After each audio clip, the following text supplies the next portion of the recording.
চলে আসছি হাজার বছর পরে একটা মিনি ব্লগ নিয়ে। এই রাস্তাটা হচ্ছে ঢাকার রাস্তা।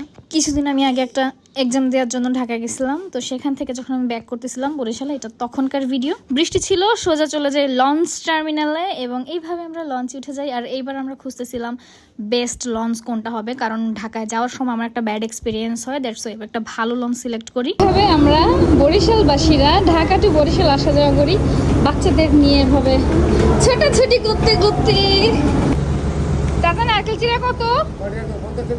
ও মা গো, 50 টাকা আর কে এতটি খাইবি না, দেন 50 টাকা দেন, সুন্দর করে দেন।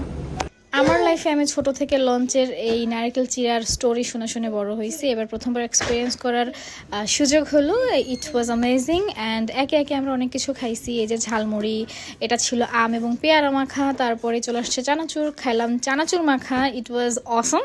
এরপরে মনটা খুব কফি কফি করতেছিল, ভাবতেছিলাম যে লঞ্চের কফি কেমন না কেমন হয়, বাট কি বলবো ভাই, না খেলে বুঝবেন না এত মজা। আর এটা হচ্ছে ঢেকি স্বর্গে গেলেও ধান ভানে, আমিও একই অবস্থা। লঞ্চে গিয়েও আমি জাস্ট লঞ্চের সিটগুলো পরিষ্কার করতেছিলাম, বুঝতেই পারি নাই, মানে আমি মনে করছি মেশিনের চাটা হইতে পারে, কিন্তু এটা একদম লিকার। দেখছো চাটা কি সুন্দর করে বানায়, দেখতেই অনেক সুন্দর। এক কথায় ভাই, লঞ্চের সব কিছু মজা। আপনারা যদি কখনো লঞ্চ জার্নি করেন, লঞ্চের চা কফি খাইতে অ্যাটলিস্ট ভুলবেন না। আর এই ছিল আমার এইবারের জার্নি। দেখা হবে নতুন কোনো ভিডিওতে, যদি আমি এখন আর আগের মতো অত ব্লগ বানাই না।